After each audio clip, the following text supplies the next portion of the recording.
Aujourd'hui, je te parle de la force de l'écriture comme une saison. La force de l'écriture comme une saison. Et j'espère que la vision de l'écriture est en train d'être cernée par ces peuples qui viennent nous écouter. Je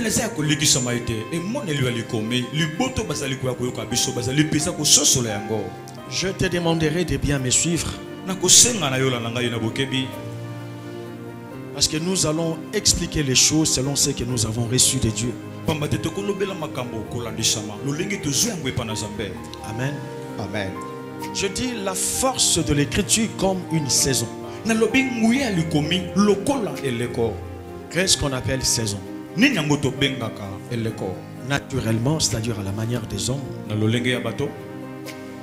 La saison, c'est une époque de l'année caractérisée par certains climats. Une époque de l'année caractérisée par certains climats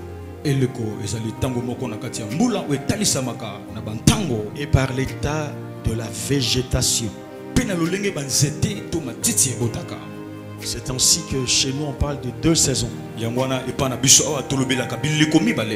Saison sèche et la saison de la pluie, n'est-ce pas?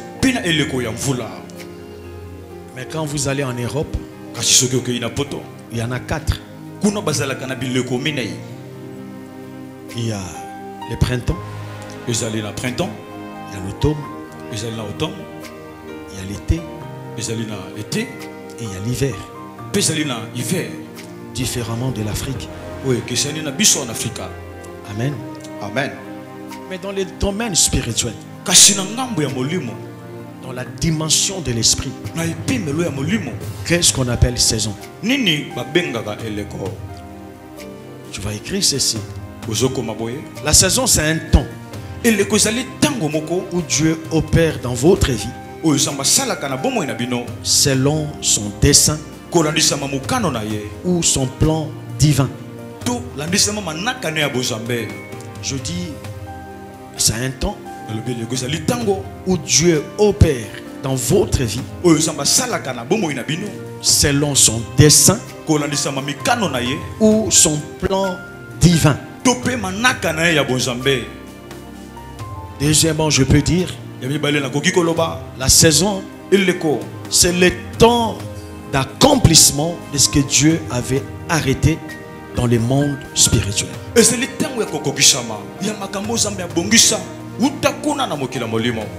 Et quand nous rentrons dans les naturels, la saison vient modifier les climats, l'environnement, la végétation, le mode de vie, et tout le monde doit se conformer à la saison.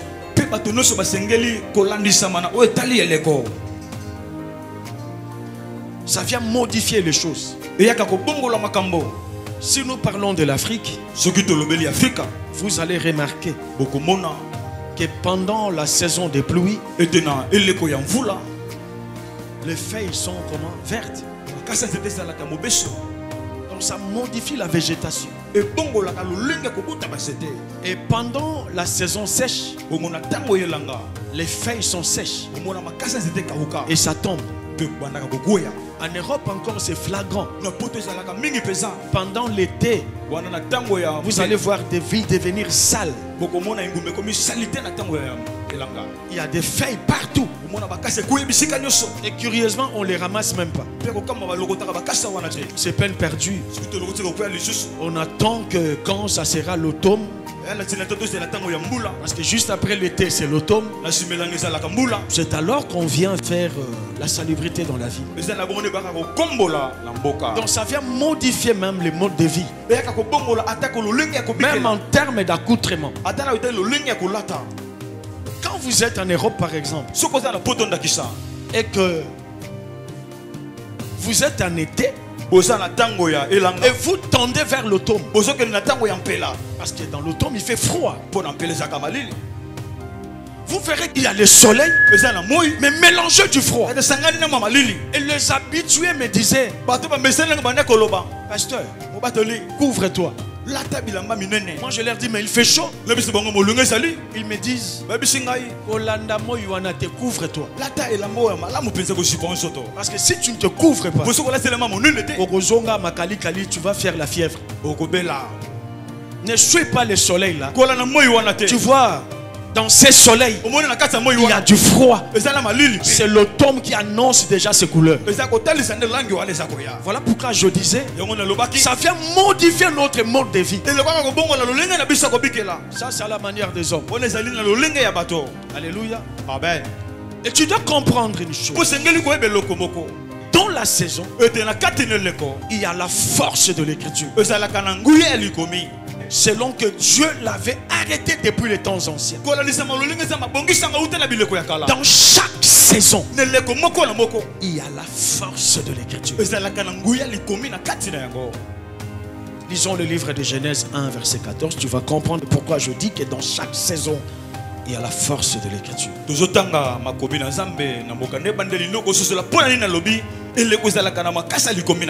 Suis-moi très bien. Genèse 1 verset 14. Dieu dit qu'il y ait des luminaires dans l'étendue du ciel pour séparer le jour d'avec la nuit. Alléluia. Que ce soit des signes pour marquer les époques, les jours et les années. Alléluia. Amen. Qu'il y ait des luminaires dans l'étendue du ciel pour séparer le jour d'avec la nuit. Ça dit que dans chaque saison il y aura les jours, il y aura des nuits. Il y en aura toujours. Les jours, la nuit. Et ça sera des signes pour marquer les époques, les jours et les années. C'est ainsi que vous allez remarquer, quelle que soit la dimension du soleil,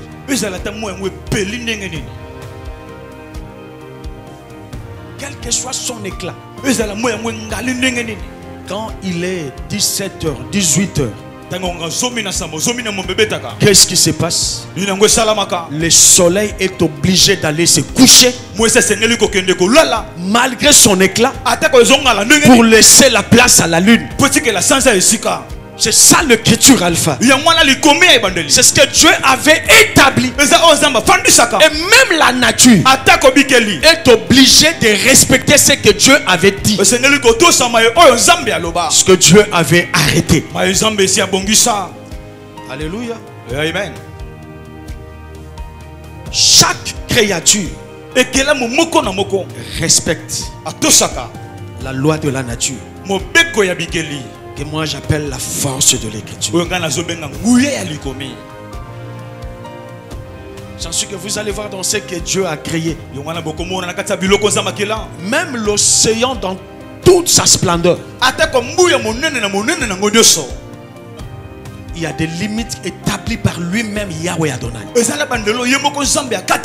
Même dans son orgueil, il est obligé de s'arrêter quelque part et de laisser la place à la terre.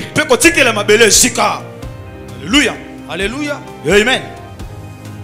Parce que Dieu avait établi les choses comme ça. Le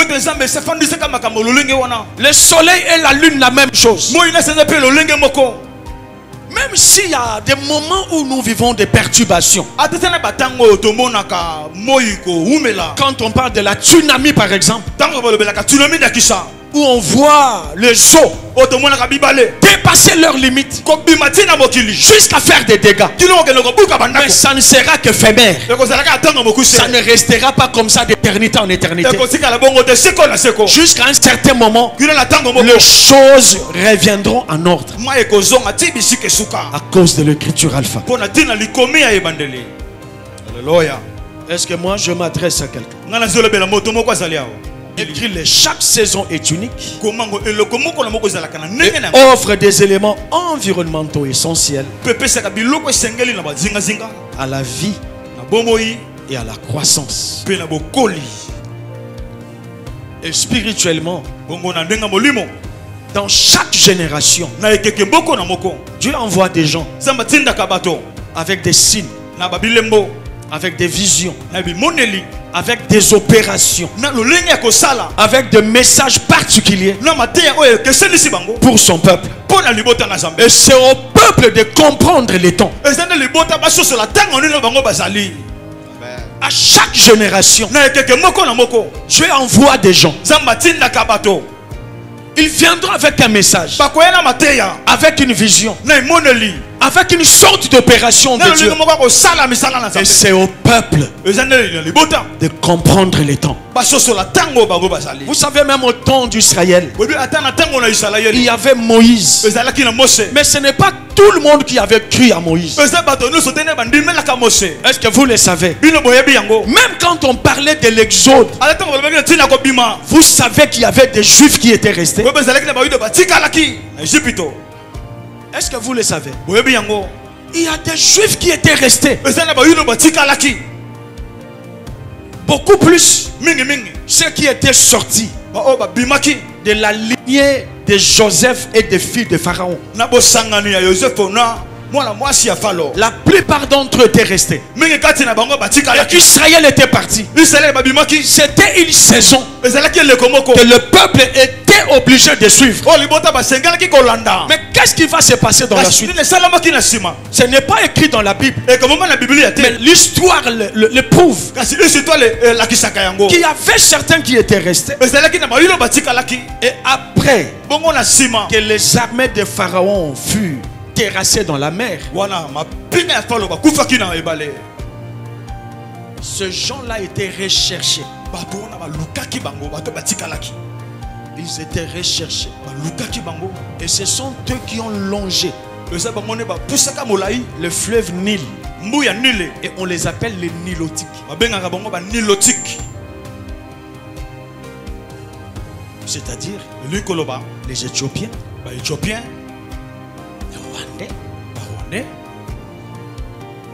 Érythréens, les Soudanais. Vous les trouverez en Ouganda, en Soudan. Vous les trouverez au Rwanda, à Burundi. Ce sont des Nilotiques. Quand vous remontez leur arbre généalogique, vous les trouverez en Joseph.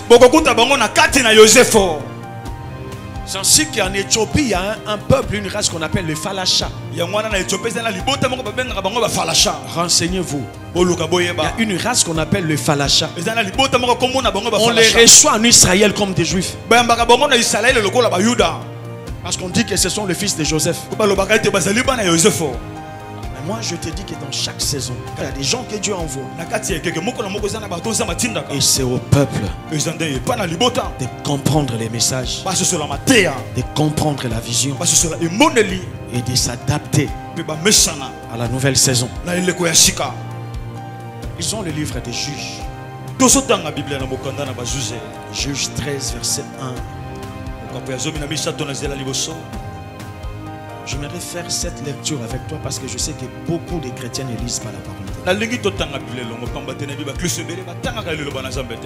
Les enfants d'Israël firent encore ce qui déplaît à l'Éternel, et l'Éternel les livra entre les mains des Philistins pendant 40 ans. Il y avait un homme de Tchoréa, de la famille de Danite, et qui s'appelait Manoah. Sa femme était stérile et n'enfantait pas.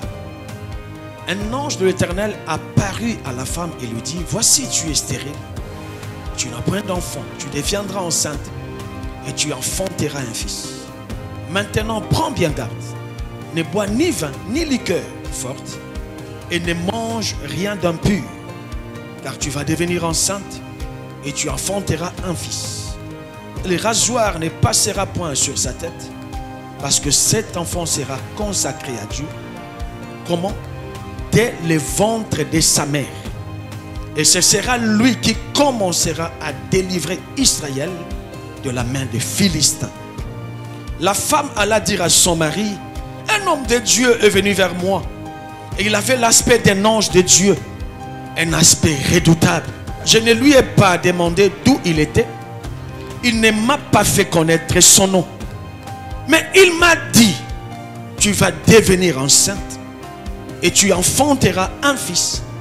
Et maintenant ne bois ni vin, ni liqueur forte, et ne mange rien d'impur, parce que cet enfant sera consacré à Dieu.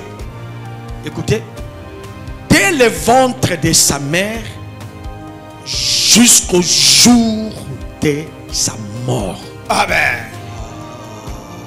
Alléluia. Dès le ventre de sa mère jusqu'au jour de sa mort.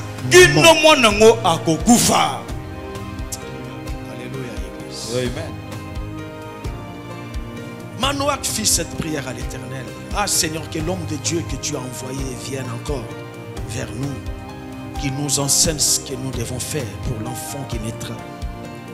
Dieu exauça la prière de Manoach. Et l'ange de Dieu vint encore vers la femme. Elle était assise dans un champ. Et Manoach, son mari, n'était pas avec elle. Elle courut promptement donner cette nouvelle à son mari et lui dit, voici, l'homme qui était venu l'autre jour vers moi m'est apparu. Alléluia. Amen. Manoach se leva, suivit sa femme, alla vers l'homme et lui dit, est-ce toi qui as parlé à cette femme? Il répondit, c'est moi. Manoach dit, maintenant, si ta parole s'accomplit, que faudra-t-il observer à l'égard de l'enfant?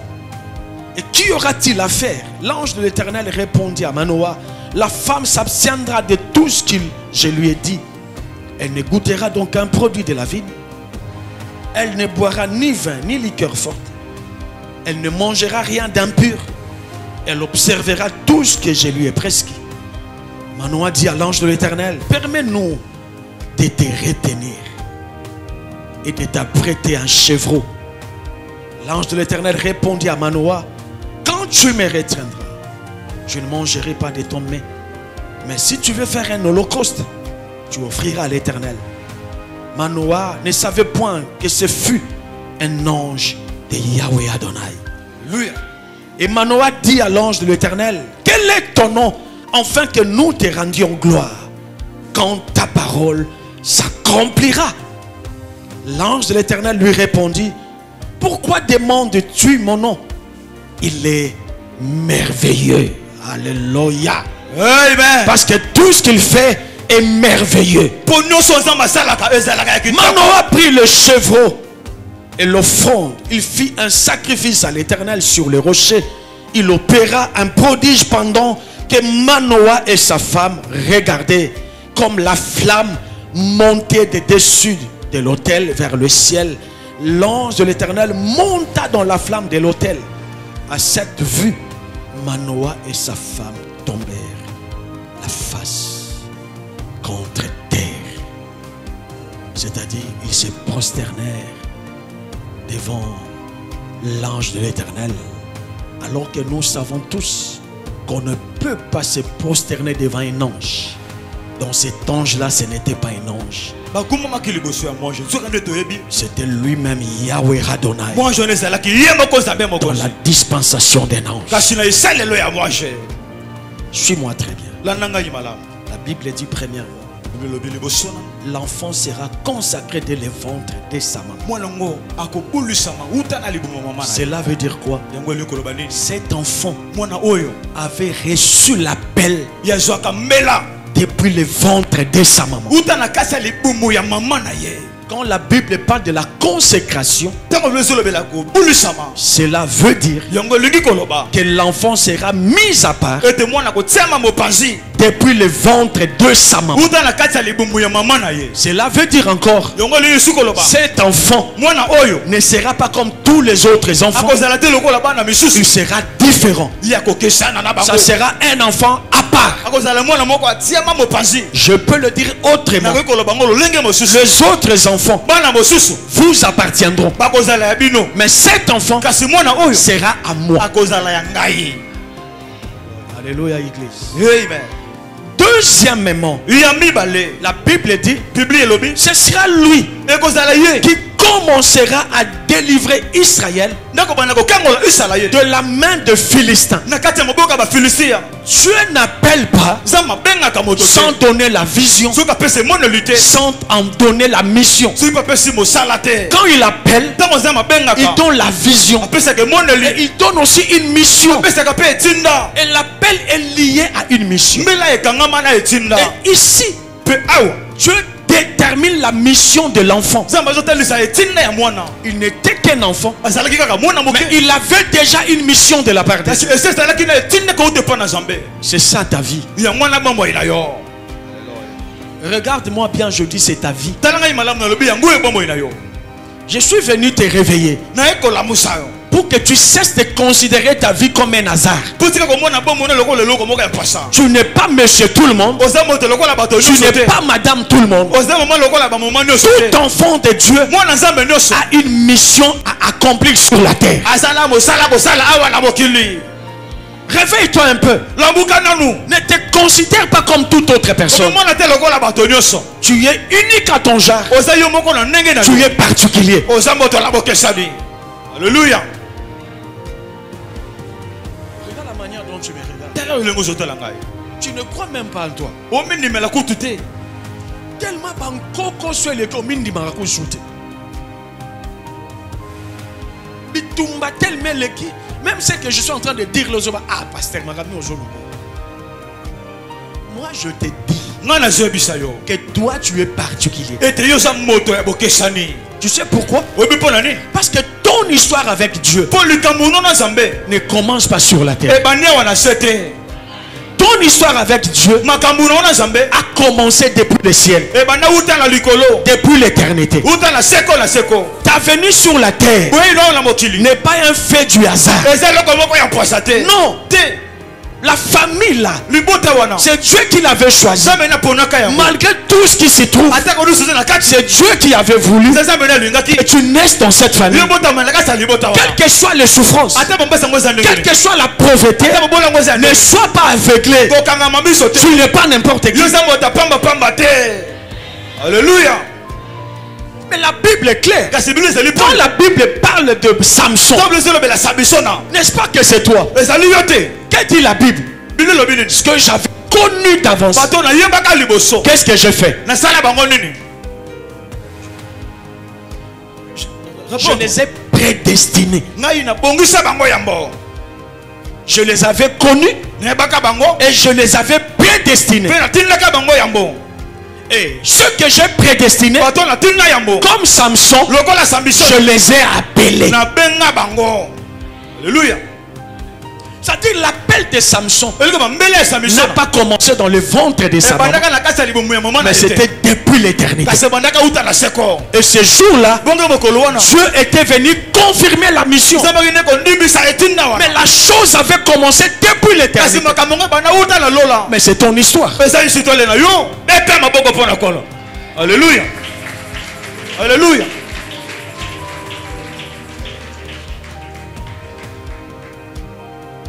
Tu as une mission.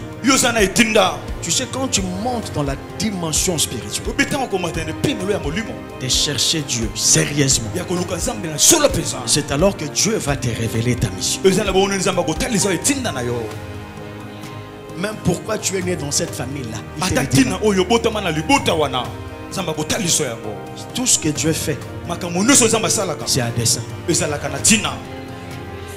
Est-ce que tu me comprends? C'est à dessein. Dieu ne fait pas des choses par hasard. Tout ce qu'il fait, c'est à dessein. C'est ainsi qu'il dit à Samson. Pas même à Samson, mais à sa maman. Et puis à son papa. C'était ça la vision, c'était ça sa mission. Troisièmement, suis-moi très bien. Je parle de l'écriture à la fin. Un homme de Dieu est venu vers moi. Il avait l'aspect d'un ange. Alors que c'est le même ange qui rencontra Abraham. Dans le livre de Genèse, c'est le même ange qui avait dit à Abraham, je reviendrai. Et à cette même époque, Sarah, ta femme, aura un fils. C'est le même ange qui est revenu dans le Nouveau Testament pour rencontrer Zacharie, pour lui dire, tu enfanteras, tu as exaucé tes prières, tu enfanteras un fils et tu l'appelleras Jean. Alléluia. Il ne portera pas ton nom Zacharie, mais tu l'appelleras Jean. C'est le même ange. Pourquoi? Parce que la naissance d'une étoile est surnaturelle. Alléluia. Est-ce que moi j'ai affaire à une étoile ici?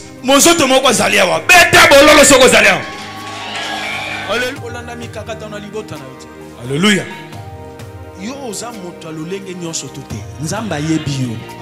Nzamba pona yo. Amen. Nzamba mema yo na libota wa. Amen. Pe yebi makamba ko sala na yo. Amen. Mbota mana yo ezala lokola ba mbota ma ya bana nyonso tote. Beta maboko po la kolo. Alléluia.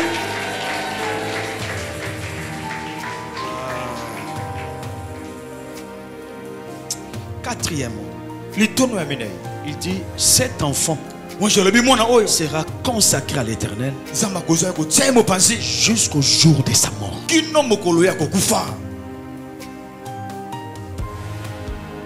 Dieu insiste jusqu'au jour de sa mort.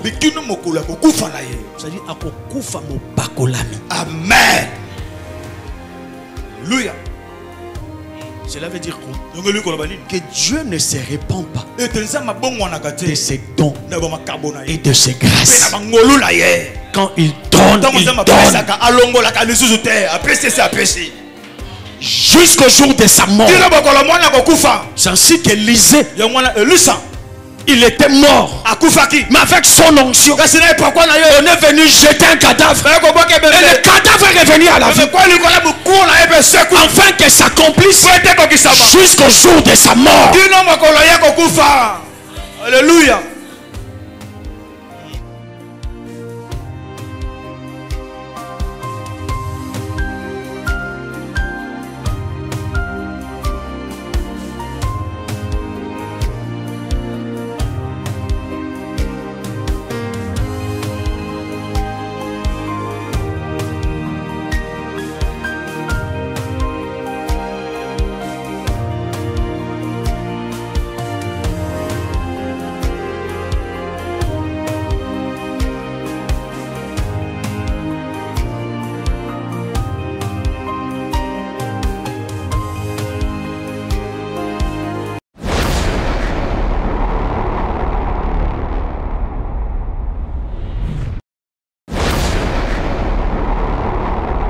Force de l'écriture.